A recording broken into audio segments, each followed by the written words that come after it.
ინტერესია საქართველოში რევოლუციური სცენარის განვითარება. საქმე გვაქვს სპეცსამსახურების სახელმძღვანელოს მიხედვით ჯგუფების მომზადებასთან იმისთვის, რომ ქვეყანა არიონ და ამას ჭირდება შესაბამისი რეაგირება. ოპოზიციის ახალი ინსტრუქტორი ვინ არის იგორ ბლაჟევიჩი და როგორია სქემა? იგორ ბლაჟევიჩები და აკერმანები. ეს არის სწორედ ის კარგად დამუშავებული სქემა, რომელსაც არაფორმალური ძალები იყენებენ რევოლუციების და არეულობების მოსაწყობად. რა მიზანი აქვს ქართული ოპოზიციისა და ჩეხი აქტივისტის კოლაბორაციას?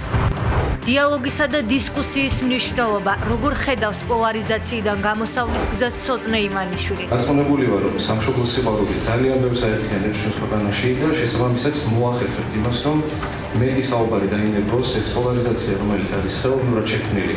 ჩანაცვლდეს დებატით, რომელიც მიმარჩნია უალტერნატივოდ. ქართული ოცნების ახალგაზრდული ორგანიზაციის რეგიონული ტურნე და რიგით მესამე კონფერენცია. შეხვედრის მთავარი მიზანი და ამოცანა არის ის, რომ უფრო მეტი დისკუსია, უფრო მეტი აზრების გაცვლა იყოს ახალგაზრდებს შორის.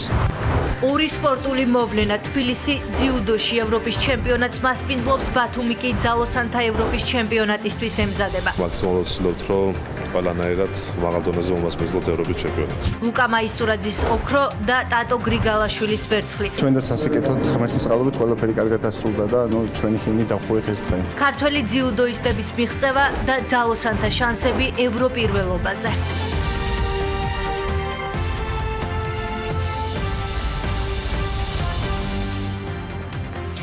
საღამო მშვიდობისა, ეს კურიერია 9 საათზე, მე იზი ბურნაძე ვარ, ვაჯამებ დღის მნიშვნელოვან სიახლეებს. არეულობის ინსპირაცია, სუვერენიტეტის შელახვა, ანტიდემოკრატიული პროცესები, ვის ინტერესია საქართველოში რევოლუციის მოწყობა. სცენარი უცვლელია, იცვლებიან ავტორები, ქართული ოპოზიციის მაშველი რგოლის როლი, ამჯერად გავრცელებული ინფორმაციით ჩეხმა აქტივისტმა მოირგო. რას გეგმავს ოპოზიცია ქვეყანაში იგორ ბლაჟევიჩთან ერთად? ქართული ოცნების განცხადებით ოპონენტებს რევოლუციურ სცენარებს სწორედ პრაღის სამოქალაქო საზოგადოების ცენტრის ერთ-ერთი ლიდერი უწევს. ევროკავშირის ტერიტორია და ევროპული ფული კი სხვა ქვეყნებში ძალადობის ახალისებისთვის გამოიყენება. თანამშრომლობა, რომელიც საქართველოს სუვერენიტეტს ლახავს და ანტიდემოკრატიული პროცესია, ასე ხედავს ქართული ოპოზიციისა და ჩეხი აქტივისტის კოლაბორაციას მართველი გუნდი. სწორედ ამიტომ ქვეყნის პირველი კანონმდებელი არ გამორიცხავს, რომ ამ ფაქტის გარშემო შესაძლოა გარკვეული სისხლის სამართლის დანაშაულის ნიშნებიც არსებობდეს.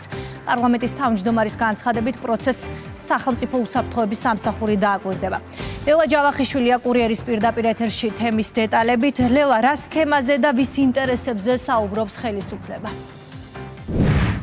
სქემა ისევ რევოლუციურ გეგმებს უკავშირდება, თუმცა ამჯერად სცენარის სხვა ავტორს. მმართველ გუნდში ამბობენ, რომ ოპოზიციის მიზნების უკან ისევ ის ძალები დგანან, ვის ინტერესშიც შედიოდა საქართველოში ბოლო წლებში რევოლუციის რამდენიმე მცდელობა. ხელისუფლების ოპონენტები ახალ ტრენერთან დაკავშირებით მედიაში გავრცელებულ ინფორმაციას უარყოფენ. ქართულ ოცნებაში კი ამბობენ, რომ ამერიკული წყაროების გაუქმების შემდეგ არ უკვირთ, რომ მათი ოპონენტები პოლიტიკური მიზნებისთვის ევროპული ფონდებიდან ფინანსდებიან. ჩეხეთის ტერიტორია გამოიყენება იმისთვის, რომ საქართველოში მოხდეს არეულობის ინსპირაცია, მოხდეს სუვერენიტეტის შელახვა, მოხდეს ანტიდემოკრატიული პროცესები. პარლამენტის თავმჯდომარე ევროპული ფონდებიდან დაფინანსებულ ორგანიზაციაზე საუბრობს, რომელიც ჩეხეთში ფუნქციონირებს. მედიაში გავრცელებული ინფორმაციით ხელისუფლების ოპონენტებს მორიგ რევოლუციურ სცენარს სწორედ პრაღის სამოქალაქო საზოგადოების ცენტრის ერთ-ერთი ლიდერი იგორ ბლაჟევიჩი უწევს. ჩატარებული აქვს 10-ზე მეტი ტრენინგი, ბოლოს კი ასეთი შეხვედრა რამდენიმე დღის წინ გამართა, რომელსაც ოპოზიციის წარმომადგენლების გარდა ორგანიზაცია ფარის დამფუძნებელი დავით გუნაშვილიც ესწრებოდა. მუშაობენ მასთან თანამშრომლობენ სახელით და გვარით ქართველები, თუმცა თავისი სულით უცხო დროშის მოფრიალე ადამიანები. ეს ორგანიზაცია, რომელსაც ეს ბატონი წარმოადგენს, ფინანსდება ევროპული ფონდებიდან, მათ შორის ღია წყაროებით რაც ჩანს, მილიონობით დაფინანსებას გასცემს, კონცენტრირებული არის, ორიენტირებული არის და სპეციფიურად უყურებს კავკასიის რეგიონს, აღმოსავლეთ ევროპას და ჩანს, რომ არის მავნე მიზნები და განზრახვები და იკვეთება პირდაპირ სპეცსამსახურების ხელი იმისთვის, რომ სხვა ქვეყანებში არიან სიტუაცია. საქართველოში სავარაუდოდ ხარჯავს ფულს, რაც ფაქტია, რომ შეთანხმებული არ არის და არ არის არც გამჭირვალე. ასე რომ ყველაფერთან ერთად შეიძლება იყოს აქ ალკოჰოლის სისხლის სამართლის დანაშაულიც კი გქონდეს ადგას თუ კი ფული იხარჯება საქართველოში არადეკლარირებული. ჩეხი ტრენერი ოპოზიციურ ჯგუფებს უგეგმავს სტრატეგიას და ასწავლის ბრძოლის მეთოდებს. მას გამოცდილება უკვე მიღებული აქვს მათ შორის უკრაინაში, ბელორუსში, მოლდოვასა და სერბეთში. იგორ ბლაჟევიჩი დაინტერესებულია საქართველოში მიმდინარე პროცესებითაც. მისი პირადი სოციალური ქსელიდანაც დასტურდება, რომ ის მხარს უჭერს საპროტესტო აქციებს და თავადაც აპროტესტებს გამჭვირვალობის კანონს. სანქციები, წინააღმდეგობის გაწევა და ხელისუფლების ცვლილება. ამ საკითხებზე მან ჯერ კიდევ გასულ წელს ჩაატარა ღონისძიება, რომელსაც ოპოზიციურად განწყობილი NGO-ების ხელმძღვანელები თინა ხიდაშელი, გიანოდია და საბა ბრაჭველიც ესწრებოდნენ. პირადად არანაირ შეხვედრას არ დავსწრები ვარ, არც მსმენია ასეთი შეხვედრის შესახებ, სადაც ვინმე ბლაჟევიჩი რაღაც ტრენინგებს ატარებს. ბლაჟევიჩის ტრენინგებს ემიჯნებიან და მასთან კავშირს უარყოფენ ოპოზიციის წარმომადგენლები. ნაციონალურ მოძრაობაში ამბობენ, რომ პოლიტიკურ საკითხებზე შეხვედრებს ისინი ძირითადად ქვეყნის ფარგლებს გარეთ მართავენ. არანაირი მსგავსი პირი, ვინც ახლა ოპოზიციის წარმომადგენლებს ტრენინგებს უტარებს და ასე შემდეგ, სინამდვილეში არ არსებობს. რაც შეეხება საერთაშორისო შეხვედრებს, რომელსაც რა თქმა უნდა მართავს ოპოზიციის წარმომადგენლები, ეს ძირითადად იმართება მაგალითად ევროკავშირში, შეიძლება ეს გაიმართოს ვაშინგტონში, ლონდონში, ბრიუსელში და როგორც წესი ეს შეხვედრები ეხება ხოლმე ჩვენი ქვეყნის უკეთეს მომავალს. ვერც დავადასტურებ და ვერც უარყოფ ხა პრაღიდან ვინ რჩევებს აძლევს მათ, მაგრამ ერთის მხრივ, მაგრამ მეორეს მხრივ გასაკვირიც არ იქნება, იმიტომ რომ ეს არის ხალხი, ეს არის ჯგუფი, რომელიც სხვანაირად ვერ ხედავს ამ ქვეყანაში პოლიტიკური ცვლილების შესაძლებლობას. მათ ყველაფერი უნდა სწრაფად. რაც მალე შეეშვებიან აი ამ კიდევ მეორე რაღაც რევოლუციურ სცენარებზე საერთოდ საუბარს და აი ამ მიგრეკილებებს მით უკეთესი იქნება მათთვის და რა თქმა უნდა პირველ რიგში ქვეყნისთვის. რასაც არც ოპოზიციის ერთი ნაწილი გამორიცხავს უმრავლესობისთვის ფაქტებით დადასტურებული პრაქტიკაა. ქართულ ოცნებაში ამბობენ, რომ მათი ოპონენტებისთვის აკერმანისა და კანვასის ტრენინგების შემდეგ ბლაჟევიჩის ინსტრუქციებიც ისევ რევოლუციის უშედეგო მცდელობად დარჩება. იგორ ბლაჟევიჩები და აკერმანები, დამუშავებული ინსტრუქციები, გაწერილი სახელმძღვანელოები, დემოკრატიის სახელით მოსაუბრე არასამთავრობო ორგანიზაციები, ეს არის სწორედ ის კარგად დამუშავებული სქემა, რომელსაც არაფორმალური ძალები იყენებენ უცხო ქვეყნებში საკუთარი გავლენის, რევოლუციების და არეულობების მოსაწყობად. ეს არის ასევე ის სცენარი, რომელ გზაზეც ოპოზიცია არაერთხელ მდგარა, სადაც არაერთხელ მარცხი განუცდიათ და ვფიქრობ, რომ ახლაც მარცხისთვის განწირული გზა არის. სხვადასხვა პასუხები აქვს მომზადებული თუ როგორ დაიძვრინონ თავი თითქოს არ ყოფილან ჩეხიის სპეციალისტის და ტრენერის ასე ვთქვათ შეხვედრაზე. როგორ უნდა იყოს დაცემული ქართველი ისე, რომ საკუთარი ქვეყნის ასაყირავებლად, საკუთარი ქვეყნის გადასაწყვეტად დაიქირაო უცხოელი ადამიანი დააწერინო სცენარის უსამშობლო რადიკალები. ახლა მორიგჯერზე ბლაჟევიჩის ტრენინგებზე არიან დამოკიდებული, რას ეტყვის ეს ადამიანი, როგორ გაწვთნისო საკუთარი ქვეყანა გახვიონ ცეცხლში, მაგრამ თავისთავად ცხადია ჩაფლავდებიან, როგორც აქამდე ემართებოდა. ოპოზიციური ჯგუფებისა და ჩეხი ინსტრუქტორის შესაძლო გეგმებზე ინფორმირებულია სახელმწიფო უსაფრთხოების სამსახური, მათ შორის უცხოელი კოლეგების მხრიდან და საკითხზე სამართლებრივ რეაგირებასაც აწარმოებს. უცნობია უკავშირდებოდა თუ არა მამუკა მდინარაძის და მისი ორი მოადგილის, ასევე დაზვერვის სააგენტოს უფროსის ჩეხეთში ვიზიტი იგორ ბლაჟევიჩის აქტიურ ჩართულობას ქართულ პოლიტიკასა და არეულობის დაგეგმვაში. ინფორმაცია, რომ სახელმწიფო უსაფრთხოების სამსახურის ხელმძღვანელი სუსის მაღალჩინოსნებთან ერთად ჩეხეთში სამუშაო ვიზიტით იმყოფება და უწყებამ გუშინ გაავრცელა. მათივე ცნობით ქვეყნის სპეცსამსახურების პირველ პირებთან შეხვედრები უსაფრთხოების საკითხებზე გაიმართა. ახალგაზრდების როლის გაძლიერება და მათი ჩართულობის გაზრდა პოლიტიკურ და სამოქალაქო პროცესებში. ქართული ოცნების ახალგაზრდული ორგანიზაციის რეგიონული ტურნე და რიგით მესამე კონფერენცია შეხვედრა ამჯერად შეკვეთილში გაიმართა. ქვეყანაში მიმდინარე პროცესები, დასაქმებისა და განათლების საკითხები, გურიის რეგიონში მცხოვრებ ახალგაზრდებთან აქტუალურ თემებზე მსჯელობა კითხვა-პასუხის რეჟიმში წარიმართა. დღევანდელ შეხვედრას ცოტნე ივანიშვილი დაესწრო, რომელმაც ახალგაზრდებს საკუთარი ხედვები გაუზიარა და მათ მიერ დასმულ კითხვებს უპასუხა. ცოტნე ივანიშვილმა პოლარიზაციის საკითხზეც ისაუბრა, მისი განმარტებით საუკეთესო გამოსავალი დისკუსია და დებატებია. კიდევ რა თემებზე გაკეთდა აქცენტი? ია გოლიაძეს ვრთავთ კურიერის პირდაპირ ეთერში. ია, რა საკითხებით დაინტერესდნენ გურიაში მცხოვრები ახალგაზრდები და რა ინფორმაცია მიიღეს დღევანდელ შეხვედრაზე? დიახ, ვიდრე იმ კითხვებზე გადავალ, რომელიც დღეს გურიაში გამართულ რეგიონულ კონფერენციაზე ახალგაზრდებმა დასვეს, გეტყვით, რომ დღევანდელი შეხვედრა განსაკუთრებული აქტიურობით გამოირჩეოდა და თემებიც მრავალფეროვანი იყო. გურიაში მცხოვრები ახალგაზრდები აქცენტირდებოდნენ მათთვის მნიშვნელოვან საკითხებზე. დღევანდელ შეხვედრას ესწრებოდა ცოტნე ივანიშვილი, რომელსაც შეკითხვა დაუსვეს პოლარიზაციასთან დაკავშირებით, რასაც მან პასუხი გასცა და განაცხადა, რომ ამ პროცესში განსაკუთრებით მნიშვნელოვანია დებატები. განმარტებაში ვხედავ ცოტნე ივანიშვილს. მინდა რომ პრეზიდენტ მას დაუსვა ჩემი შეკითხვა. იმედია ყველგან ხვდებით იმაზე, რომ დღეს ქვეყანაში გვაქვს ძალიან მაღალი პოლარიზაციის დონე. ასე და ეს პოლარიზაციის დონე უბრალოდ გამოხატული არის ახალგაზრდებში. ყავს ძალიან ბევრი აქციებზე ნაცემი და დაზარალებული ახალგაზრდები. ძალიან გული მტკივა ყველაფერზე რომ მიწევს ლაპარაკი, მაგრამ ამის ფონზე ვერ ვხედავთ ვერც ერთ დაშჯილ დამნაშავეს ძალოვანი სისტემიდან. მე მეინტერესებს როგორ უყურებს ცოტნე ამ პოლარიზაციის შემცირების გრებს და როგორ ფიქრობ ამ დაუშვა შეგრძნებას რამე გამოსავალი აქვს თუ ეს უბრალოდ თქვენთვის შეუძლებელი და მისაღებია. მადლობა დიდი. მოგესალმებით ყველას. მადლობა მოგზაურობისთვის. ასწავლია პირადად მოგესალმები, მადლობა ესეც საინტერესო შეკითხვისთვის. მიხარია რომ ამ თემასთან დაკავშირებით მოგესალმა შანსები ვისაუბროთ. ძალადობაზე საუბრით მინდა რომ დავიწყო. ჩემი აზრით ყველას ხდივა გურიან თემასთან დაკავშირებით. მე პირადად ძალიან განვიცი ამ ფაქტებს, რა თქმა უნდა, ძალადობას და ჩემი აზრით ეს ყველაფერი ესე არ უნდა მომხდარიყო.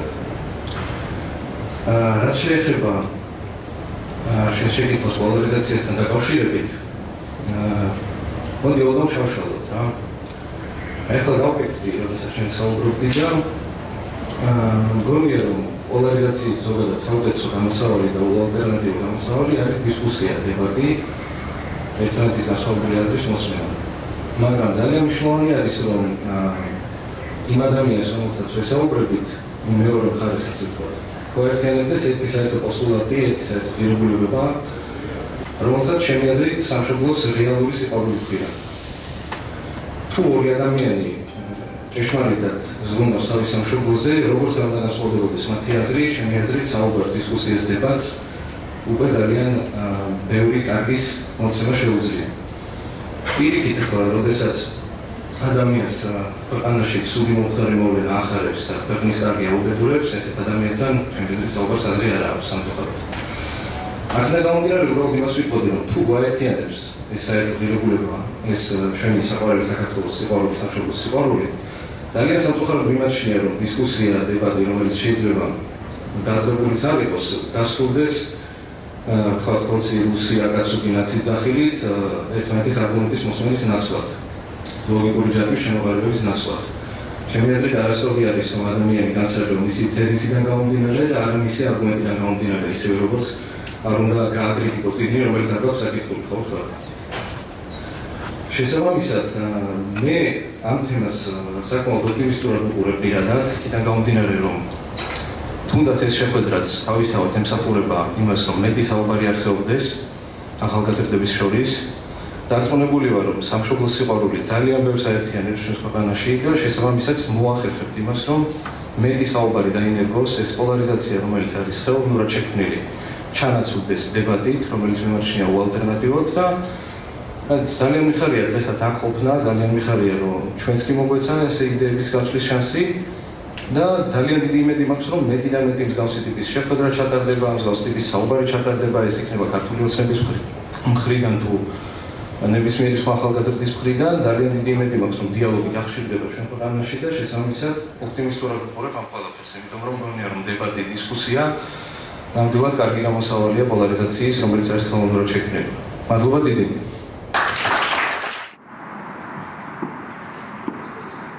საზოგადოებაში არსებული პოლარიზაცია, საქართველოს ევროკავშირის ურთიერთობები და ახალი კანონმდებლობა ეს ის საკითხებია, რომლის ირგვლივად გურიაში მცხოვრებმა ახალგაზრდებმა დღეს შეკითხვები დასვეს, თუმცა სტუდენტები ასევე დაინტერესდნენ სხვა მნიშვნელოვანი საკითხებითაც, მაგალითად განათლების რეფორმით, თუ რატომ გახდა აუცილებელი განათლების რეფორმის გატარება, ასევე დასაქმების საკითხები, თუ როგორ უნდა შეიქმნას მეტი სამუშაო ადგილი გურიაში და მიგრაციის საკითხები, თუ როგორ უნდა მოხდეს ახალგაზრდების რეგიონში შენარჩუნება. საქართველოს კავშირის ურთიერთობებთან დაკავშირებითაც გაჟღერდა კითხვები, თუ რა უნდა გააკეთოს საქართველოს ხელისუფლებამ იმისთვის, რომ ეს ურთიერთობები უფრო გაუმჯობესდეს. კითხვები შეეხო ახალ კანონმდებლობასაც, მაგალითად გამჭვირვალობის კანონს, თუმცა კითხვების გარდა დღევანდელ შეხვედრაზე ისმოდა მოსაზრებებიც. მინდა თქვენს იდეას ვუსურო ძალიან დიდი წარმატება, იმიტომ რომ ხედავ დისკუსიას რამდენად სასიამოვნო შედეგები მოყვება და გაგიზიაროთ ჩვენი ძალიან წარმატებული მაგალითი სახელმწიფოსა კერძო სექტორის თანამშრომლობის გალობის უნივერსიტეტის მხრიდან და ვარ ქართული გალობის დირექტორი. ჩვენ შევხვდით ფოლკლორის სახელმწიფო ცენტრთან უპრეცედენტო შემთხვევა ხელოვნების სფეროში, სადაც ყველა გოლი მოვიცავით, დავიწყებთ სკოლის ბავშვებიდან, გავაგრძელეთ საავადმყოფო სკოლებით, აბიტურიენტების მხარდაჭერით, შემდგომ უნივერსიტეტში სწავლებით და მე პირადად მომიწია ბაზისკვლევის ჩატარება, სადაც აღმოვაჩინე ძალიან უცნაური რაღაც. ჩვენი სტუდენტებიდან 100%-დან 99 დაბრუნდა რეგიონში, საიდანაც იყო წამოსული და იქ უკვე სკოლებში დასაქმე და ასე შემდეგ და ეხლა რომ ჭირდება განათლების სამინისტროდან გვაქვს მოთხოვნა, რომ სკოლის გუნდებისთვის პედაგოგი შევარჩიოთ. გვიჭირს კადრებში. მე მესმის რომ ეს პროფესიული განათლება და წლების შრომა ჭირდება, მაგრამ მინდა კიდევ ერთხელ დავაფიქსიროთ, თუ იმის რამე ინტერესი გაქვთ სიამოვნებით გელოდებით. მეორე საკითხი მინდა აღნიშნო გრანტების კანონთან დაკავშირებით, იმიტომ რომ მე როგორც მეწარმეს, ფაქტობრივად ყველა ტიპის მხარდაჭერა მაქვს მიღებული როგორც სახელმწიფოს, ასევე კერძო სექტორიდან და ძალიან აქტუალურია ეს ახალგაზრდებისთვის. სხვათა შორის მე აქციებზე ვიდექი, ყველა აქციაზე არც ერთი არ ჩამიგდია, როდესაც ვაპროტესტებდით გრანტების კანონს და ეს რაღაცა ძალიან ბუასავით ჩანდა. და ყველას ეთაკილებოდა რატომ უნდა ყოფილიყო აგენტი. მაგრამ ეხლა მინდა რომ პრაქტიკული გამოცდილება გაგიზიაროთ ჩემი. მე როგორც მეწარმეს გამიკვეთა უკვე მეორედ ტენდერის პირობების გავლით. დამიკვეთა ჩეხეთის კალიტასმა საბავშვო ბავეჯის ფიზიკური აქტივობის ავეჯის შეტანა სახელმწიფო ბაღებში. და ჩვეულებრივ გავიარეთ ეს პროცედურა, მიმართეს სახელმწიფოს, ველოდეთ მართალია 2 თვე, მაგრამ ჩვეულებრივ მივიღეთ თანხმობა და ჩავაბარეთ ეს პროდუქცია. ასევე ახლა GIZ-ის და UNDP-ის ერთ-ერთი ყველაზე მსხვილი დონორი ორგანიზაციების პროექტები მიმდინარეობს, ჩვეულებრივ რეგისტრირდებიან, იღებენ ჩვეულებრივ ნებართვას და ჩვენც მეწარმეები ჩვეულებრივ სარგებლობთ აი ამ პირობებით. უბრალოდ ამით იმის აღნიშვნა მინდა, რომ ეს შეიძლება турბულენტურ ზონაში ახლა ვართ, მაგრამ ახალგაზრდებს არ უნდა რომ შეეშინდეთ, ეს ორგანიზაციებიც გარკვევია რა პროცედურაა, ჩვენც გავარკვევით მეწარმეები და მე ყოველ შემთხვევაში ძალიან პოზიტიურად ვუყურებ უკვე პირადი გამოცდილებით აი ამ პროცესს. ბიუროკრატიის ნაწილში ცოტა გვიჭერს ხოლმე, მაგალითად 2 თვე არ შეიძლება ჭირდებოდეს რაღაცა ელემენტარული ნებართვის მიღებას და თუ ამაზე გაამახვილებთ ყურადღებას, ძალიან სასიამოვნო იქნება. მე მაინტერესებს საქართველოსა და ევროკავშირის ურთიერთობის შესახებ, ურთიერთობის თემა. ეტყობა ქართველებს არ გვიცნობენ კარგად და არიციან ჩვენი ხასიათი, რომ ჩვენთვის უმთავრესი არა რაიმე სტატუსი არის ევროკავშირის გაწევრიანებასთან დაკავშირებით, არამედ ჩვენი ღირსება. გემუქრებოდნენ პირდაპირ მნიშვნელობით, რომ აი შენ თუ ამას არ შეასრულებ, ამას არ მოგცემ. თუ თქვათ იმ კანონებს არ გაიწევ, რაც ჩვენი ქვეყნისთვის პირველ რიგში უმნიშვნელოვანესია და ყველაზე მეტად ღირებული და ფასეული არის, ამას არ გააუქმებ. ევრობიუროკრატები დღეს არიან და ხვალ არ იქნებიან.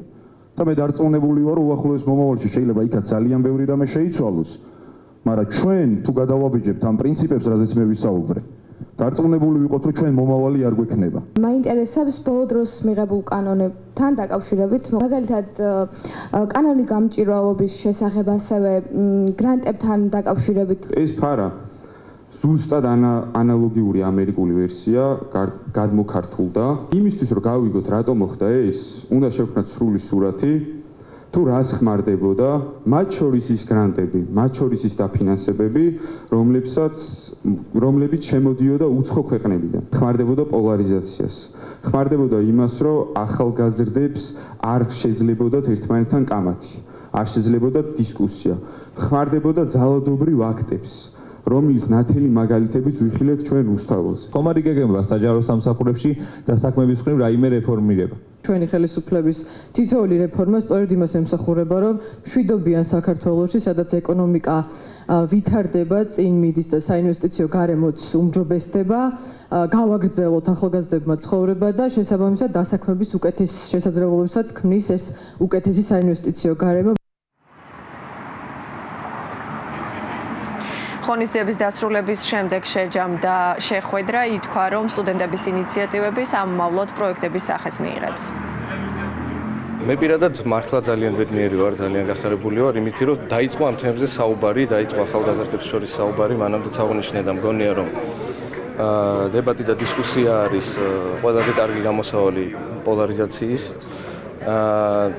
ძალიან ბევრი საინტერესო თემა ჩაიშალა, კარგი პასუხებიც იყო, კარგი შეკითხვებიც იყო და მე მჯერა რომ ეს ყველაფერი ძალიან კარგ შედეგს გამოიღებს, ძალიან მიხარია რომ ესეთი ფორმატი გაჩნდა და იმედი მაქვს რომ მეტი და მეტი შესაძლებლობა იქნება ახალგაზრდებისთვის რომ ესაუბრონ ეკამათონ ერთმანეთს. ვისაუბრეთ მათ საჭიროებებზე, მათ ხედვებზე თუ როგორ ხედავენ სამომავლოდ მათი კუთხის, მათი ქალაქის განვითარებას, იყო პრობლემებზე საუბარი, ღიად ისაუბრეს მათ ამ ყველაფერზე, იყო ევროინტეგრაციასთან მიმართებაში საუბარი თუ როგორ ესახება ჩვენ ხელისუფლებას ამ გზის გავლა. პოლარიზაციაზე იყო ასევე საუბარი, ასევე იყო ადგილობრივად სკოლებთან მიმართებაში, პრობლემურ სკოლებთან მიმართებაში საუბარი. ამ შეხვედრის მთავარი მიზანი და ამოცანა არის ის, რომ უფრო მეტი დისკუსია, უფრო მეტი აზრების გაცვლა იყოს ახალგაზრდებს შორის. სახელმწიფო პოლიტიკის წარმოების პროცესში ძალიან მნიშვნელოვანია რომ ისმოდეს ახალგაზრდების ხმა. დღეს ვისაუბრეთ ქართული ოცნების ახალგაზრდა ორგანიზაციასთან ერთად მიმდინარე რეფორმებზე მათ შორის. კერძოდ მე ვისაუბრე განათლების რეფორმათან დაკავშირებით და გქონდა საშუალება რომ მიგვიღოს სხვადასხვა კითხვაზე ამომწურავი პასუხები. რეგიონული ტურნეს ფარგლებში გურიაში დღეს მესამე შეხვედრა გაიმართა, მანამდე კი ქართული ოცნების ახალგაზრდული ორგანიზაცია აჭარაში და სამეგრელო ზემოსვანეთში ცხოვრებ სტუდენტებს შეხვდნენ. მომდევნო 2 თვის განმავლობაში ტურნე მოიცავს სხვა რეგიონებსაც, ხოლო დასკვნით ღონისძიებას უმასპინძლებს თბილისი. მადლობა კურიერის პირდაპირ ეთერში ია გოლიაძე საუბრობდა. 155 ქვეყანა, 20-ზე მეტი სახელმწიფოს მეთაურები, 52 პირველი დიპლომატი და დეპუტატები თურქეთმა და ანტალიის დიპლომატიურმა ფორუმმა გააერთიანა. ღონისძიებას საქართველოს პრემიერ-მინისტრი ესწრებოდა. მთავრობის მეთაური ლიდერების წინაშე სიტყვით წარსდგა. ირაკლი ყობახიძემ აქცენტი ქვეყნის როლზე გააკეთა, როგორც ევროპისა და აზიის დამაკავშირებელ ხიდზე, საქართველოზე, ქვეყანაზე, რომელსაც განსაკუთრებული წვლილი შეაქვს მსოფლიო და რეგიონული მშვიდობის დამყარებაში. გარდა სიტყვით გამოსვლისა, პრემიერ-მინისტრი თურქეთის პრეზიდენტს შეხვდა. განიხილეს მთავარი თემა იყო ორი ქვეყნის სტრატეგიული პარტნიორობა, თანამშრომლობა და რეგიონში მიმდინარე მოვლენები. ყურადღება გამახვილდა ერთობლივი რეგიონული პროექტების როლზე და შუა დერეფნის პოტენციალზე. საქართველოს მთავრობის მეთაური ეუთოს გენერალურ მდივანსაც შეხვდა.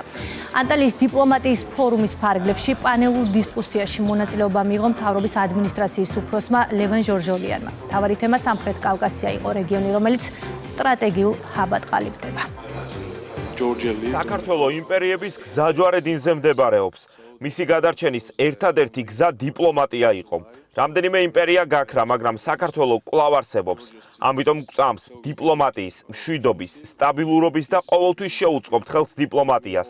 ძალიან გვახარებს მეზობლების მიღწევები. აზერბაიჯანმა და სომხეთმა სამშვიდობო შეთანხმება გააფორმა და ახლა სავაჭრო ურთიერთობებს ავითარებენ. საქართველოს ამჟამად და მომავალშიც მნიშვნელოვან როლს შეასრულებს ამ პროცესის ხელშეწყობისთვის. მტკიცედ გვჯერა, რომ სამხრეთ კავკასიის ქვეყნები თუ კეთილდღეობის, სტაბილურობისა და მშვიდობის შენარჩუნების ხედვით იხელმძღვანელებენ, უზრუნველყოფილი იქნება ჩვენი ხალხების კეთილდღეობა.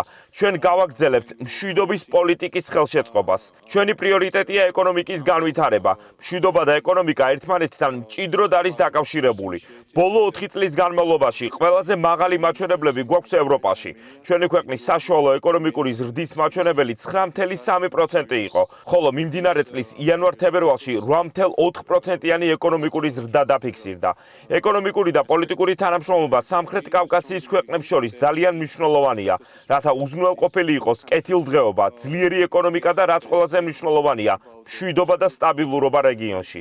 ეკონომიკური ზრდის ასეთი მაჩვენებლის საფუძველია ბიზნესის კეთების სიმარტივე. საერთაშორისო ინდექსების მიხედვით მოწინავე ადგილზე ვართ. ასევე ბიუროკრატიის ჭრილში კარგი მაჩვენებლები გვაქვს. სახელმწიფო ყველაფერს აკეთებს იმისთვის, რომ ხელი შეუწყოს და მოიზიდოს პირდაპირი უცხოური ინვესტიციები, გააძლიეროს ინფრასტრუქტურა და დაკავშირებადობის ფუნქცია. ჩვენი ქვეყნის გეოგრაფიული ადგილმდებარეობა საქართველოს ერთ-ერთი უპირატესობაა და ყველაფერს ვაკეთებთ, რომ გქონდეს გამართული ინფრასტრუქტურა, განვახორციელოთ მსხვილი პროექტები, როგორებიც არის მაგალითად ანაკლიის ღრმაწყლოვანი პორტი, შავი ზღვის წყალქვეშა კაბელი. მიგვაჩნია, რომ მხოლოდ ასეთი ტიპის თანამშრომლობა არის წარმატების გასაღები. ქვეყანა, რომელიც საუკუნეების განმავლობაში რელიგიათა შორისი და კულტურული ტოლერანტობით არის ცნობილი, მართლმადიდებლობის საპარლამენტთაშორისო ასამბლეის საერთაშორისო სამდივნოს ხდომას მასპინძლობს. დელეგაციის წევრებს საქართველოს პრეზიდენტმა უმასპინძლა. შეხვედრაზე, რომელშიც საბერძნეთის, რუმინეთის, კვიპროსის, ჩრდილოეთ მაკედონიისა და ეგვიპტის წარმომადგენლები მონაწილეობდნენ, გაწეულ საქმიანობასა და სამომავლო დაგეგმილ აქტივობებთან დაკავშირებით ისაუბრეს. ხაზი გაესვა ასამბლეის საქმიანობის მნიშვნელობას და აღინიშნა, რომ ის გლობალური ეკონომიკური და სოციალური კრიზისების ფონზე ქრისტიანული ფასეულობების დაცვასა და დემოკრატიული პროცესების მხარდაჭერაზეა ორიენტირებული.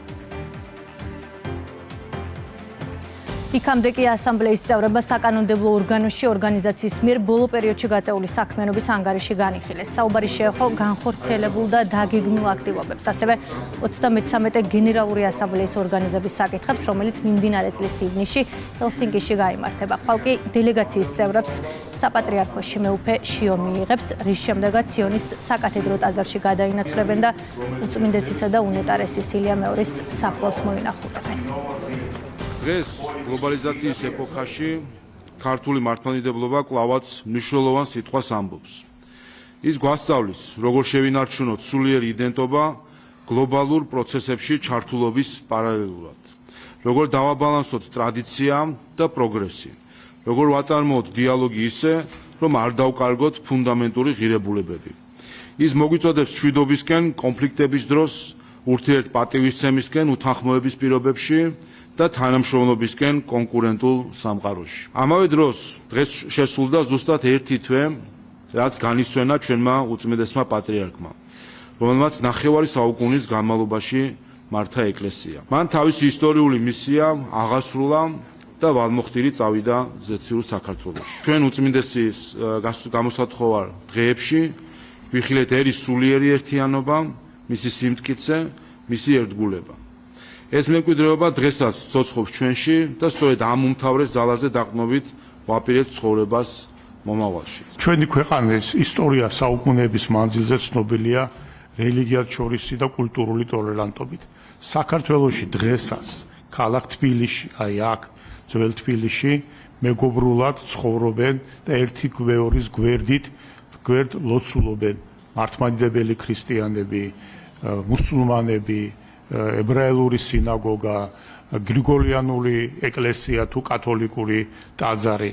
ეს მემკვიდრეობა ნათელად აჩვენებს, რომ საქართველოს სულიერი კულტურა ყოველთვის ეფუძნებოდა ურთიერთპატივისცემას, დიალოგს და მშვიდობიან თანაცხოვრებას. მართლმადიდებლობა ის მნიშვნელოვანი ასპექტია, რომელმაც გადამწყვეტი როლი ითამაშა როგორც კულტურულ, ისე სულიერ განვითარებაში და დაეხმარა თქვენს ქვეყანას ყველაზე კრიტიკულ ვითარებაში. აქ წარმოდგენილი თითოეული ქვეყნის სახელმწიფო რელიგია არის მართლმადიდებლობა.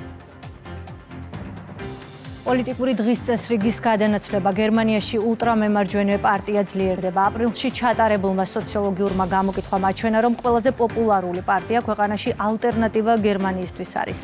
მიგრაციის კრიზისი, ეკონომიკური გაურკვევლობა და პოლიტიკური ელიტის მიმართ ნდობის შემცირება ის ფაქტორებია, რაც მოქმედი ფედერალური მთავრობის უკმაყოფილებას იწვევს. გამოკითხვის მიხედვით, თუ მარტის ბოლოს მთავრობის მუშაობას დადებითად 34% აფასებდა, ახლა ეს მაჩვენებელი 27% შეადგენს.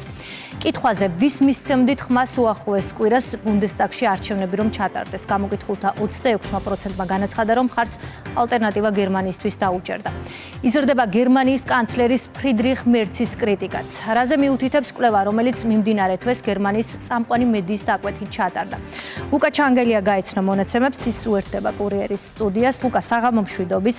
გამოკითხვა მაჩვენა, რომ ულტრამემარჯვენე პარტია თვიდან თვემდე ძლიერდება. რა მიზეზებზე საუბრობენ გამოკითხული რესპონდენტები? საღამო მშვიდობის სიზი, ვიდრე გამოკითხული რესპონდენტების პასუხებზე გადავიდოდით, აუცილებელია გავითვალისწინოთ თავად ანალიტიკოსების მოსაზრება, რომლებიც წლებია უკვე იკვლევენ გერმანიის პოლიტიკურ ლანდშაფტს. ახლა შეგვიძლია ვთქვათ მათ მოსაზრებებზე დაყრდნობით, რომ გერმანიაში დიდი პოლიტიკური გადაადგილება მიმდინარეობს და ეს ყველაფერი არის გამოწვეული ხშირ შემთხვევაში სოციალური საკითხებით. რადგანაც მართველი გუნდი, რომელსაც ერთის მხრივ ქრისტიან-დემოკრატიული კავშირი და მეორე მხრივ უკვე ქრისტიან-სოციალური კავშირი წარმოადგენს, არიან ორიენტირებული კონკრეტული საგარეო საკითხებზე, სხვა ქვეყნების, სხვა სახელმწიფოების პოლიტიკაზე და სხვადასხვა ქვეყნებში მიმდინარე მოვლენების რეაბილიტირებაზე ან ამ სიტუაციის შეცვლაზე. ამ ვითარებაში ახლა ანალიტიკოსები მიიჩნევენ, რომ გადაავიწყდა ფრიდრიხ მერცს და მის გუნდს, თუ რა პრობლემებს აწყდება თავად გერმანია, ამ შემთხვევაში ეკონომიკური ზრდის მიმართულებითაც შესაძლოა მნიშვნელოვანი საკითხი იყოს თავად ფასების ნაწილიც, რადგან მაგალითად ერთ-ერთი ექსპერტი კარლ ლუდორფ კორტე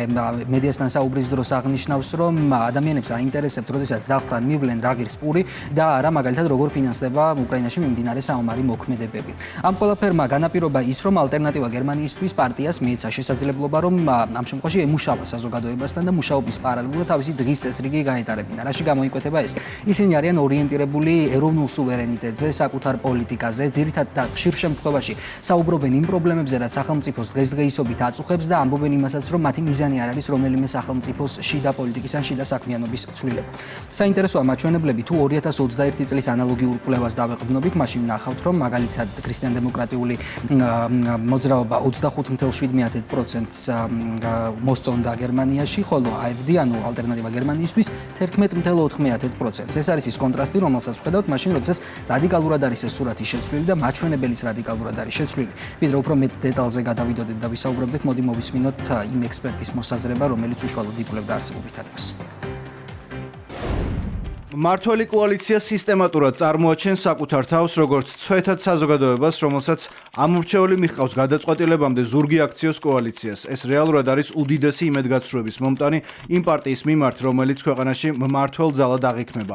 ამიტომ შედეგებით, რომლებსაც ჩვენ ვხედავთ, კოალიცია აღიქმება არა როგორც ძალა, რომელიც ერთად მუშაობას განაგრძობს კომპრომისების მისაღწევად და ცხოვრების გასაუმჯობესებლად, არამედ როგორც პოლიტიკურ ძალად, რომელიც მილევად რეჟიმშია. ამორჩეულს ყოფითი თემები აინტერესებს, მაგალითად რა ხდება საკვებთან, საცხოვრებელთან, საწვავთან დაკავშირებით. მიუხედავად იმისა, რომ პოლიტიკოსები პირდაპირ არიან ამომრჩევლებზე დამოკიდებული როგორც გადასახადის გადამხდელებზე, ფაქტია, ბევრს გაუჩნდა განცდა, რომ სახელმწიფო მათგან დისტანცირებულია. სახელმწიფო რომ ხალხისგან დისტანცირებულია, ამაზე საუბრობს ის ოპოზიციური პარტიას, რომელიც ამ გამოკვლევის მიხედვით ლიდერობს. ამ შემთხვევაში AfD-ს გულისხმობა ალტერნატივა გერმანიისთვის წარმომადგენლები და პოლიტიკოსები ხშირად აქცენტირებენ იმაზე, რომ გერმანიაში ახლა ადარდებდა გამოგონილი პრობლემები. მათ შორის საუბარი არის მაგალითად გენდერის კამპანიასთან, რომელიც აქტიურად მიმდინარეობს. ბერლინის მხრიდან საუბარი არის ეგრეთ წოდებული დემოკრატიის დაცვასთან, თუმცა ეგრეთ წოდებულს ამ შემთხვევაში იმიტომ ვიყენებ ტერმინად, რომ თავად ალტერნატივა გერმანიისთვის წარმომადგენლები ამბობენ, რომ ეს დემოკრატიასთან არანაირ კავშირში არის. ეს ხშირ შემთხვევაში საკუთარი დომინანტური პოლიტიკის გატარებასთან არის კავშირში. თუმცა საკითხია, რამდენად აწყობს სახელმწიფოს თავისი დომინანტობის გაძლიერება მაშინ, როდესაც თავის ქვეყნის შიგნით უამრავი პრობლემა აქვს და ამ პრობლემების მოგვარებისთვის უწევს მუშაობას. სხვადასხვა კვლევები აქტიურად აჩვენებს დღის მონაცემებით, რომ გერმანიაში სოციალური საკითხები, როგორც უკვე ვახსენე, არის განსაკუთრებით მნიშვნელოვანი მოსახლეობისთვის გლობალური გამოწვევების ფონზე, მათ შორის ირანში მიმდინარე კონფლიქტის ფონზე, აი ბოლო პერიოდს რომ შევეხოთ, ძალიან არის მომატებული თუნდაც საწვავის ფასი და საწვავის ფასის პარალელურად სხვადასხვა სახელმწიფოებთან ურთიერთობის გამო, მათ შორის რუსეთის ფედერაციისთვის დაწესებული სანქციების გამო, რამდენად მოსაწონი ან არ მოსაწონიც არ უნდა იყოს ეს, ფაქტი არის, რომ ფასებზე ამანაც გავლენა იქონია, რადგან ძალიან ბევრი პროდუქტი გერმანიას შესაძლოა რომ სწორედ რუსეთიდან მქონოდა საკუთარ სახელმწიფოში შეტანილი. ტომაშ ფროელიχი არის ასეთი ევროპარლამენტარი, რომელთანაც ჩვენ ხშირად გვაქვს ხოლმე სხვადასხვა საკითხებზე კომუნიკაცია, ის არის ამ შემთხვევაში კონსერვატიული ჯგუფის წარმომადგენელი ევროპის საკანონმდებლო ორგანოში და ღიად საუბრობს იმ პრობლემებზე, რომელსაც ევრობიუროკრატიის ფონზე ვხედავთ ხოლმე სხვადასხვა სახელმწიფოებში და ვაწყდებით. სწორედ ის ჩავწერეთ ჩვენ ამ საკითხთან დაკავშირებით, ის არის ალტერნატივა გერმანიისთვის წევრი და ღიად ამბობს, რომ ახლა ის წინსვლა, რაც პარტიას აქვს, შეუძლებელია შენელდეს, რადგანაც ალტერნატივა გერმანიისთვის გახდა პარტია, რომელმაც ხალხის გული მოიგო. ახლა საინტერესო არის მომდევნო არჩევნებზე, რომელიც 2029 წელს იგეგმება, ჩვენ ვნახავთ თუ არა ახალ მმართველობას გერმანიაში და ვნახავთ თუ არა იმ ტრადიციული მმართველობის სისტემის დასრულებას, რომელიც უკვე წლებია ამ ქვეყანაში ცირკულირებს და რომელიც წლებია ხალხის გულს იგებს. ხშირ შემთხვევაში ამ პარტიას ეძახიან ხოლმე ულტრამემარჯვენეს და ხშირ შემთხვევაში ასევე ამ პარტიას აკრიტიკებენ საკუთარი პოლიტიკის გამო და სხვადასხვა წარსულის ასე რომ ვთქვათ ჯგუფებსაც ადარებენ, თუმცა ფაქტი ის არის, რომ ახლა ისინი უკვე კოალიციას კრავენ არა მხოლოდ ქვეყნის შიგნით, არამედ ქვეყნის გარეთაც, რადგანაც კონსერვატიული ძალები საფრანგეთში, მათ შორის უნგრეთში ვიქტორ ორბანის ძალას გულისხმობა ამ შემთხვევაში აქტიურად უჭერენ მათ მხარს და სხვა შორის არც ჩეხეთი არ ჩამორჩება მართულ გუნდს გულისხმობა ამ შემთხვევაში გულშემატკივრობით AfD-ს მიმართ. მოვისმინოთ ტომაშ ფროელიχის განცხადება იმ ახალ რეიტინგებთან დაკავშირებით, რომელიც გუშინ წინ გამოდგა. The rise of AfD perceived as the sole opposition party. ერთადერთი ოპოზიციური პარტიის ალტერნატივა გერმანიისთვის აღზევება ახლა უკვე შეუჩერებელია. დისკუსიები პარტიის აკრძალვის შესახებ ან ჭკვიანური მანევრები AfD-ს როგორც პოლიტიკური მეტოქის გასანეიტრალებლად საბოლოოდ მხოლოდ თავად დემოკრატიას აზიანებს. მათ ვერც ამომრჩევლები დააფრთხეს და ვერც ჩვენ ოპოზიციის წევრები დაგვდგუნეს. ჩვენ დარწმუნებულნი ვართ, რომ იმ ყველა პარტიის მიდგომა, რომლებიც აქამდე მართავდნენ ქვეყანას, განწირულია მარცხისთვის. არც ენერგეტიკულ და არც საგარეო პოლიტიკაში პოლიტიკური ინსტაბლიშმენტი არ იჩენს მოქნილობას და მზაობას იმ აუცილებელი რეფორმების მიმართ, რომლებსაც 21 საუკუნე მოითხოვს. სწორედ ამიტომ დარწმუნებულნი ვართ, რომ ჩვენი რეიტინგები კვლავ გაიზრდება, რადგან სამთავრობო პოლიტიკა მარცხს განაგრძობს. გერმანელების მესამეც ფუნდამენტური ალტერნატივა სურს. არც ერთ სხვა პარტიას არ აქვს მხარდაჭერის ასეთი დონე, მათ შორის არც მოქმედ კოალიციას. ეს აქცევს AfD-ს ერთადერთ ნამდვილ სახალხო პარტიად, რომელიც გერმანიაში დარჩა. ასეთი AfD-ს პოზიცია, რომელიც რეიტინგებში ლიდერობს, ბოლო კვლევებით შეგვიძლია ვთქვათ, რომ ZDF-ის ანუ ამ ტელევიზიის მიერ ჩატარებული ეს კვლევა არ არის საეჭვო, რადგანაც წლების განმავლობაში ტარდება მსგავსი გამოკითხვები და სწორედ მსგავს გამოკითხვებზე დაყრდნობით ირჩევს გერმანელი ხალხი თავის სასურველ პოლიტიკურ ძალას. მადლობა ლუკა ჩანგელიამ გაგვაცნო გერმანიაში გამოკითხვის შედეგები. მოლაპარაკებების მორიგი რაუნდი და დაძაბული ვითარება ახლო აღმოსავლეთში. 20 აპრილს ერთი მაგიდის გარშემო ამერიკის შეერთებული შტატების, ირანისა და პაკისტანის დელეგაციები სავარაუდოდ მეორედ დასხდებიან, თუმცა იქამდე ჰორმუზის სრუტე ისევ ჩაიკეტა. რა გადაწყვეტილებას მიიღებს ირანი? ოფიციალური თეირანი მოლაპარაკების წინაპირობად ვაშინგტონის მხრიდან მოთხოვნების შემცირებას ასახელებს. საკუთარი დათქმა აქვს დონალდ ტრამპსაც. თუკი დიპლომატიურ ძალისხმევას შედეგი არც ამჯერად ექნება, ამერიკის 47 პრეზიდენტი კონფლიქტის განახლებას აანონსებს. სოფლიოკი სტრატეგიულად მნიშვნელოვანი არხის გახსნის მოლოდინშია. ჰორმუზის სრუტის ხელახლა ჩაკეტვის შემდეგ სრუტეს ახლა თეირანის შეიარაღებული ძალები აკონტროლებენ. რამდენიმე საათის წინ ირანმა ცეცხლი გაუხსნა ახლოს მდებარე დიდი ბრიტანეთის დროშის ქვეშ მცურავ ტანკერს. ირანი აცხადებს, რომ მათი თანხმობის გარეშე ვერცერთი გემი სრუტეში ვერ გაივლის და ის ჩაკეტილი იქნება მანამ, სანამ შტატები ირანული გემებისთვის ნავიგაციის თავისუფლებას სრულად არ აღადგენს. ირანის უზენაესი ლიდერის განცხადებით, თეირანის სამხედრო საზღვაო ფლოტი სრულ მზადყოფნაშია, რათა მოწინააღმდეგე დაამარცხოს. ისლამის არმია იცავს ქვეყნის ტერიტორიულ მთლიანობასა და სახელმწიფო სიმბოლოებს. შეიარაღებული ძალების სხვა ქვედანაყოფებთან კოორდინაციით არმია უპირისპირდება მოწინააღმდეგე მხარეებს, რამაც საერთაშორისო ასპარეზზე მათი სისუსტე გამოავლინა. იმ ფონზე, როდესაც უპილოტო საფრენი აპარატები დარტყმებს ახორციელებს ამერიკისა და ისრაელის ძალებზე, სამხედრო საზღვაო ფლოტი მზადყოფნაშია მოწინააღმდეგის დასამარცხებლად. სრუტე თითქმის 24 საათის განმავლობაში გახსნილი იყო. დილით მისი განმეორებით ჩაკეტვა ამერიკის პრეზიდენტის განცხადებას მოჰყვა. დონალდ ტრამპმა მედიასთან საუბრის დროს აღნიშნა, რომ ვაშინგტონი თეირანის წინააღმდეგ საზღვაო ბლოკადას განაგრძობს და თუ მხარეებს შორის შეთანხმება არ შედგება, მოსალოდნელია კონფლიქტი განახლდეს. მისივე თქმით, ამერიკა ირანში შევა და გამდიდრებულ ურანს წამოიღებს. ახლო აღმოსავლეთში ირანთან დაკავშირებით საქმე ძალიან კარგად მიდის. როგორც იცით, ჩვენ გვაქვს საზღვაო ბლოკადა. წარმატებული იყო ბლოკადამდე არსებული 5 კვირა. ვიტყოდი, რომ ეს კომბინაცია დამანგრეველი აღმოჩნდა. ასე რომ სულ მალე გვეცოდინება ყველაფერი. ჩვენ გვაქვს დიალოგი და მე ველი, რომ პროცესები კარგად წარიმართება. ბევრი რამ უკვე შეთანხმებული და მოლაპარაკებულია, მაგრამ ბლოკადა ძალაში დარჩება. თუმცა შესაძლოა მისი ვადა აღარ გავახანგრძლივო. ასე რომ გვაქვს ბლოკადა და სამწუხაროდ დაბომბვა ისევ მოგვიწევს. ჩვენ შევალთ ირანში და ბირთვულ მტვერს ერთად წამოვიღებთ. მის 100%-ს უკან ამერიკის შეერთებულ შტატებში დავაბრუნებთ. თუ ამას არ გავაკეთებთ, მას სხვა ფორმით მივიღებთ. გაცილებით უფრო არამეგობრული ფორმით, მაგრამ ნებისმიერ შემთხვევაში ჩვენ მას მაინც მივიღებთ. დონალდ ტრამპის ამ განცხადებას მწვავე კრიტიკით გამოეხმაურა ოფიციალური თეირანი. ირანის საგარეო საქმეთა სამინისტროს პრეს-სპიკერმა განცხადებას ტყუილი უწოდა. მედიაში თუ ამერიკელი მაღალჩინოსნების მხრიდან გაჟღერებული საკითხებიდან არც ერთი არ შეესაბამება სიმართლეს. არსებობს ჩვენი ბირთვული პროგრამის საკითხების გადასაჭრელად სხვადასხვა ვერსია, მაგრამ ირანის გამდიდრებული მასალა შეერთებული შტატებისთვის გადასაცემად ჩვენ არასოდეს განგვიხილავს. ამ პოზიციების გაჟღერება გვაიძულებს ვიყოთ უფრო ფხიზლად, ვისთან გვაქვს საქმე. ირანის ისლამური რესპუბლიკა აუცილებლად მიიღებს შესაბამის ზომებს. პარალელურად ლიბანსა და ისრაელს შორის ცეცხლის შეწყვეტის შეთანხმების დადების შემდეგ მოსახლეობა მასობრივად უბრუნდება ბეირუთში კონფლიქტის დროს მიტოვებულ სახლებს. ამასთანავე აქტიურად მიმდინარეობს დაზიანებული ინფრასტრუქტურის აღდგენაც. ლიბანის პრეზიდენტის განცხადებით ის მზად არის ყველაფერი გააკეთოს, რათა აღდგეს ლიბანის ტერიტორიული მთლიანობა და სუვერენიტეტი. ახლა ახალ ფაზაში ვართ. ეს არის გარდამავალი პერიოდი ცეცხლის შეწყვეტიდან საბოლოო სამშვიდობო შეთანხმებამდე, რომლითაც შენარჩუნდება ჩვენი ქვეყნის ტერიტორიული მთლიანობა და სუვერენიტეტი. ეს მოლაპარაკებები არ არის სისუსტის ან დანებების ნიშანი. პირიქით, ეს გადაწყვეტილება მივიღეთ იმის გამო, რომ ხალხს ვზრუნავთ. აღარ ვართ სხვის თამაშში. დღეს ჩვენ თავად ვაწარმოებთ მოლაპარაკებებს და გადაწყვეტილებებსაც თავად ვიღებთ. პაკისტანში ვაშინგტონისა და თეირანის წარმომადგენლებს შორის მოლაპარაკებების მეორე რაუნდისთვის ემზადებიან. სავარაუდო თარიღი 20 აპრილია, თუმცა თეირანში აცხადებენ, რომ შეთავაზებაზე თანხმობა ჯერ არ განუცხადებიათ. ირანსა და ამერიკის შეერთებულ შტატებს შორის 15-დღიანი ცეცხლის შეწყვეტის შეთანხმებას ვადა ეწურება. მოლაპარაკებების წარმატებით დასრულება კი ისევ კითხვის ნიშნის ქვეშ დგას. 45 ქვეყანა 350 ძალოსანი და ბრძოლა კონტინენტის პირველობისთვის. ბათუმი მსოფლიო ყურადღების ცენტრშია. ზღვისპირა რეგიონი ძალოსანთა ევროპის ჩემპიონატს უმასპინძლებს.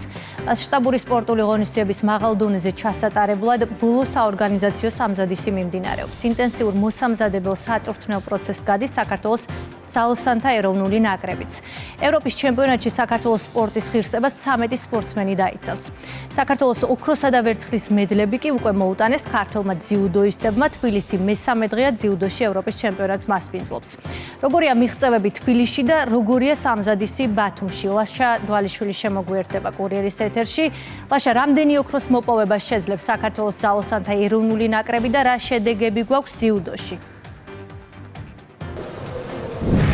ხიზი ქართულ ძიუდოისტებს მიღწევა ნამდვილად ჰქონდათ ძიუდოს ევროპირველობაზე, რომელსაც თბილისი მასპინძლობს, თუმცა შეიძლებოდა ეს მიღწევა კიდევ უფრო მეტი ყოფილიყო, რაც უნდა გამოსახულიყო წესით და რიგით კიდევ ერთ ოქროს მედალში, მით უმეტეს რომ ჩვენ მქონდა საფუძვლიანი ვარაუდი იმისა, რომ ქართული ფინალი უნდა შემდგარიყო ბექაურსა და მაისურაძეს შორის, თუმცა სამწუხაროდ მოხდა ისე, რომ ბექაური უმედლოდ დამრჩა ამ ევროპის პირველობაზე. მაისურაძის ტატამიზე გამოსვლამდე კი გამოვიდა ტატო გრიგალაშვილი. ტატო გრიგალაშვილისგანაც ჩვენ ველოდით, რასაკვირველია, ოქროს მედალს, უმაღლესი სინჯის მედალს, თუმცა ეს სპორტია და ხან მოვიგებთ, ხან წავაგებთ, თავისთავად ცხადია, სურვილი ერთია და საბოლოო ჯამში შედეგი აბსოლუტურად მეორე. თუმცა რასაკვირველია, გუშინ დღესთან შედარებით დღევანდელი ჩვენი წარმატება იყო შედარებით მწირი, გამომდინარე იქიდან, რომ გუშინ ჩვენ 2 ოქროს მედალი მოვიპოვეთ, თუმცა თავისთავად ცხადია, რომ ვერცხლის და ოქროს მედალი რასაკვირველია, ძალიან დიდი შედეგია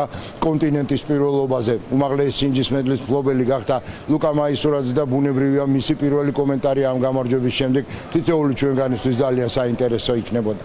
უზომოდ ბედნიერი და გახარებული ვარ. მე ვარ ევროპის ჩემპიონი, მაგრამ პირველ გამარჯვებას ამ ხელა ემოცია რა თქმა უნდა არ ქონია. აქ გამარჯვება და აქ მოპოვებული ჩემპიონობა იყო დაუვიწყარი და ეს წუთები და წამები არასდროს არ დამოვიწყდება. არ ვიცი, რამდენად ცოცხალი გავიდოდი ამ დარბაზიდან, ეს ფინალი რო წამეგო და ხალხს საქართველოს ჰიმნი არ მოესმინა, მაგრამ ჩვენ და სასიკეთოდ ღმერთის წყალობით ყველაფერი კარგად დასრულდა და ჩვენი ჰიმნი დავხურეთ ეს დღე. თბილისში მიმდინარე ძიუდოს ევროპირველობა ხვალ დასრულდება. ბუნებრივია, ქართველი გულშემატკივრების მოლოდინი ხვალინდელ დღეზეც არის ზუსტად ისეთი, როგორიც იყო აქამდე და ჩვენ ხვალს ველით. რასაკვირველია, უმაღლესი სინჯის მედლებს მით უმეტეს, რომ ტატამიზე გამოვლენ ისეთი ძიუდოისტები, როგორებიც არიან ილია სულამაინძე და გურამ თუშიშვილი და ასევე სოფიო სომხიშვილი. მოკლედ, რაც არ უნდა იყოს, ჩვენ შეგვიძლია უკვე წარმატებულად ჩავთვალოთ მიმდინარე ევროპირველობა, გამომდინარე იქიდან, რომ 3 ოქროს მედალი გვაქვს და ხვალ უკვე სტარტს აიღებს ბათუმში. ევროპირველობა ძალოსნობაში ასე დაემთხვა 2 გრანდიოზული სპორტული ღონისძიება, რომელსაც მასპინძლობს საქართველოს უმასპინძლეთ ძიუდოს თბილისში და ახლა ვიწყებთ მასპინძლობას უკვე ბათუმში, სადაც აბსოლუტურად ყველაფერი მზად არის. უფრო ზუსტად კი მაინც უნდა ითქვას, რომ ბოლო სამუშაოებია დარჩენილი ძალიან მცირე ყოველდღიურ ოპერატიულ რეჟიმში რასაკვირველია ძალოსნობის ევროპის ფედერაციის ხელმძღვანელობა ბათუმში ატარებს აი ამ დარბაზში ინსპექტირებას. სულ რამდენიმე წუთის წინ დასრულდა გახსნის საზეიმო ცერემონიის გენერალური რეპეტიცია. აქვე გეტყვით იმასაც, რომ ოფიციალურად ძალოსნობის ევროპირველობა გაიხსნება 20 აპრილს და ბუნებრივია, ხვალ დაიწყება ასპარეზობა, თუმცა გახსნის ცერემონია გაიმართება 20 აპრილს და ერთ-ერთი უმნიშვნელოვანესი და ყველაზე დატვირთული დღე იქნება, რასაკვირველია ქართული ძალოსნობისთვის და ზოგადად ქართული სპორტისთვის გამომდინარე იქიდან, რომ ყოველ შემთხვევაში ძალოსნობის ეროვნული ფედერაციის პრეზიდენტი, სამგზის ოლიმპიური ჩემპიონი, 7 გზის ევროპისა და მსოფლიოს ჩემპიონი ლაშა ტალახაძე ძალიან ცდილობს თავის გუნდთან ერთად იმას, რომ ეს იყოს ერთ-ერთი საუკეთესო ევროპირველობა, რომელიც აქამდე ჩატარებულა.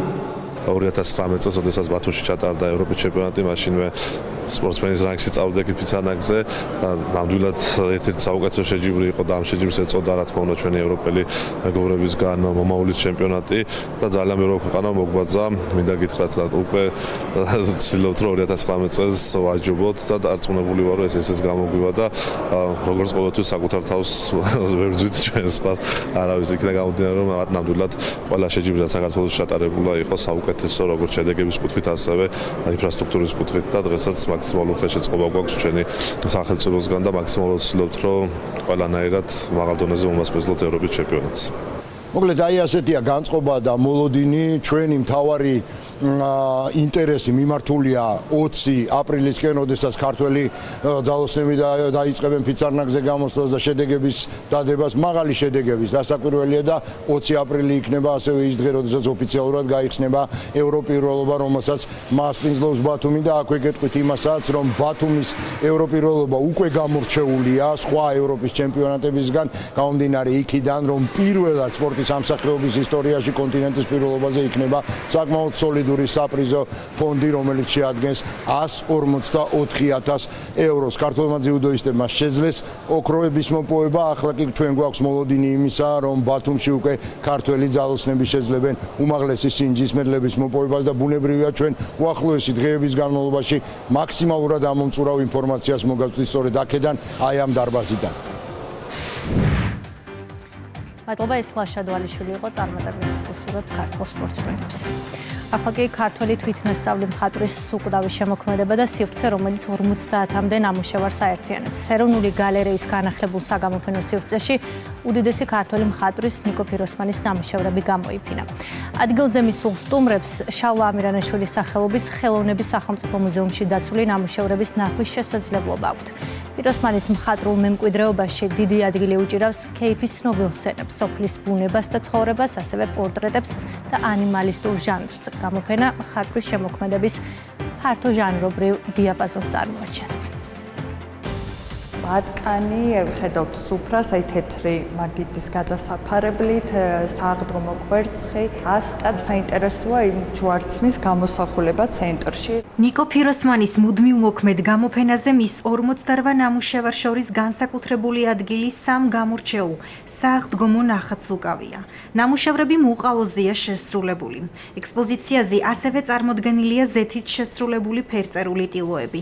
ნამუშევრები შავ მუშამბაზე და თუნუქზე. არის ბევრი ცხოველი მის შემოქმედებაში, პორტრეტები, ბავშვების გამოსახულებები, ასევე ქეიფის სცენები. ძირითადი მასალა, რაზეც ფიროსმანი მუშაობს, ეს არის მუშამბა, შავი მასალა. მუშაობს ასევე მუყაოზე, თუნუქზე აქვს შესრულებული აბრები, რომლებიც ძირითადად გარეთ იფინებოდა.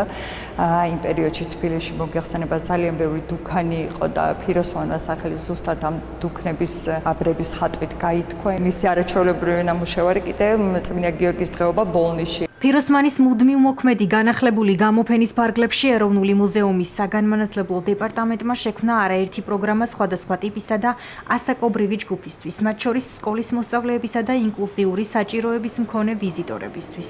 მწვანე დარბაზში წარმოდგენილია, ასე ვთქვათ, უსინათლო და მცირემხედველი დამთვალიერებისათვის შტრიხ-კოდები, რომლებიც შეუძლია დამთვალიერებას დაასკანეროს და მოისმინოს აუდიო აღწერითი, აუდიო დესკრიფციული ტექსტები. ეს გამოფენა იქნება საინტერესო არა მხოლოდ სკოლის მოსწავლეებისთვის, არამედ ასევე სხვა ასაკის საჭიროების და ინტერესების მქონე დამთვალიერებლისათვის. ფიროსმანი თბილისში უამრავ დამთვალიერებელს იზიდავს, მათ შორის არიან უცხოელი ტურისტები.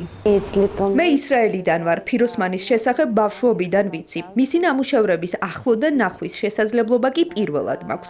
ეს ჩემთვის პატარა საოცრებაო. ფიქრობ, რომ მას შეუძლია ჩვენში პატარა ბავშვის გაღვიძება. მის მხატვრობაში ბევრი სიცოცხლე, სინათლე და სიყვარულია. თბილისში უკვე მეორედ ვარ, თუმცა პირველად ვარ აქ. მუზეუმი ძალიან მომწონს. ფიროსმანი კი ჩემთვის თბილისის ვან გოგია და ეს ყველაფერი საუკეთესოა. მას საოცარი ფერები აქვს. საქართველოს კულტურის სამინისტროს მხარდაჭერით ეროვნული გალერეის საგამოფენო სივრცეები განახლდა და საერთაშორისო სტანდარტების შესაბამისად კლიმატ კონტროლის სისტემით აღიჭურვა. ექსპოზიცია კულტურის მინისტრმა თინათინ რუხაძემ დაათვალიერა. გალერეის ტექნიკური აღჭურვა დასრულდა ამ ეტაპისთვის, იყო გარკვეული ტექნიკური პრობლემები, რომელიც აღმოფხვრილია და ეს არის ჩვენ ძირითადი თემა, რომ მოუაროთ ჩვენ საგანძურს და ჩვენ ინფრასტრუქტურას. კიდევ ბევრი ღონისძიება იქნება წელს, რომელსაც კულტურის სამინისტრო ასევე შეუერთდება. მოხდა განახლება მთელი სისტემების, განსაკუთრებით კონდიცირების, გათბობის სისტემების, ასე რომ გალერეა არის ახლა სრულ ფორმაში, მზად არის ნებისმიერ გამოფენას უმასპინძლოს, ნებისმიერი მასშტაბის და რა თქმა უნდა დავიწყეთ ფიროსმანით. ფიროსმანის მუდმივ მოქმედი გამოფენა 4 საგამოფენო სივრცეშია გაერთიანებული. ეროვნული გალერეის განახლებულ სივრცეში ახლა ყველა პირობაა შექმნილი იმისთვის, რომ ეროვნული საგანძური სათანადოდ იყოს დაცული. მინდა იმსახურებს ოქროს ნიღაბს მსოფლიო ყურადღების ცენტრში ლონდონი და როიალ ფესტივალ ჰოლი ექცევა. სამკვირაში ბრიტანეთის კინოსა და ტელევიზიის აკადემია საუკეთესო სატელევიზიო სერიალებში გამარჯვებულს დაასახელებს. ბაფტას სატელევიზიო ნამუშევრების დაჯილდოებაზე 11 ნომინაციით Netflix-ის 4 სერიანი დრამა გარდატეხის ასაკი ლიდერობს. სერიალი, რომელიც უწყვეტი კადრის გამოყენებით არის გადაღებული და მისი განხილვა ბრიტანეთის პარლამენტშიც კი მოხდა. საუკეთესო დრამატული სერიალების კატეგორიაში კი 4 დრამაა წარდგენილი, მათ შორის 7 ნომინაციით ლიდერებს შორის არის ისტორიული თრილერი 1000 დარტყმა. ბაფტას სატელევიზიო ნამუშევრების დაჯილდოების ცერემონია 10 მაისს გაიმართება. გარდატეხის ასაკი, 1000 დარტყმა, ანდორი, დანაშაულები და ცნობილი მოღალატეები. გასული წლის საუკეთესო სატელევიზიო ნამუშევრები და პერსონაჟები, რომლებმაც ეკრანებთან მილიონობით ადამიანს მოუყარეს თავი. სულ უფრო ცოტა დრო რჩება იქამდე, ვიდრე როიალ ფესტივალ ჰოლი მსოფლიო მედიის ყურადღების ცენტრში მოექცევა. ბრიტანეთის კინოსა და ტელევიზიის აკადემია წლის ყველაზე პრესტიჟული ჯილდოს გადასაცემად ემზადება. წლევანდელი დაჯილდოების ფავორიტი Netflix-ის 4 სერიანი დრამა გარდატეხის ასაკია, რომელიც 11 ნომინაციით ლიდერობს. სერიალმა კრიტიკოსები იმით გააოცა, რომ თითოეული ეპიზოდი ერთი უწყვეტი კადრით ყოველგვარი მონტაჟის გარეშეა გადაღებული. დრამაში მამის როლის შემსრულებელი სტივენ გრეჰემი მამაკაცის საუკეთესო როლის კატეგორიაშია წარდგენილი. გარდატეხის ასაკი გასულ წელს ბრიტანეთში ნამდვილ სოციალურ ფენომენად იქცა. მან დიდი დებატები გამოიწვია მოზარდთა ძალადობისა და სოციალური მედიის გავლენის შესახებ. სერიალს ჯამში სამსახიობო ოსტატობისთვის 5 ნომინაცია აქვს. 80% of women are attracted to 20% of men.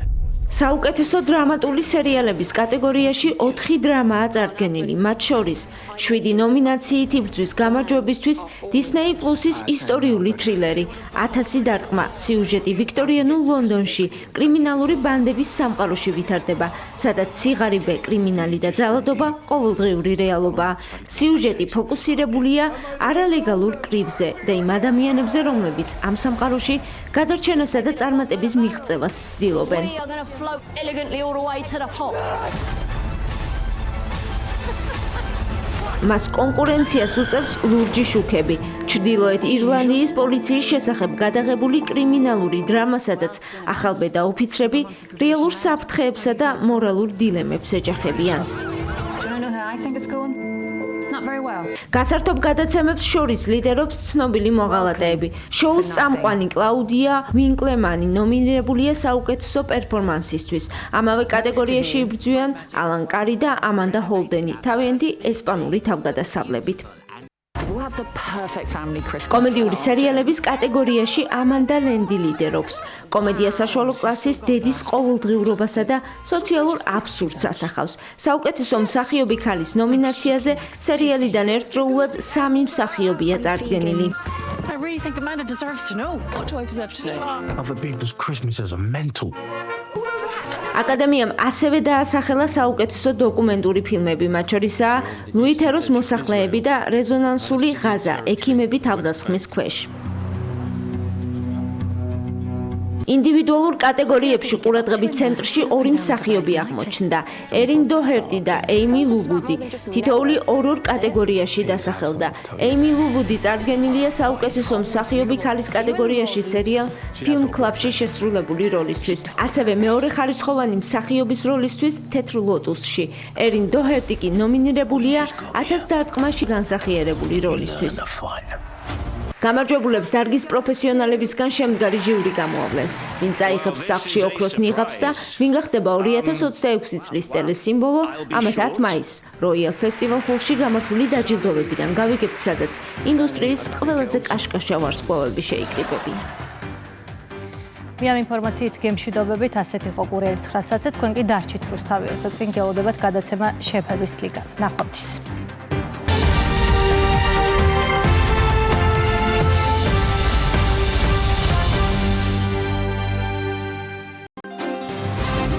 პოლიტიკური დუელი ევროპის ცენტრში. ახალი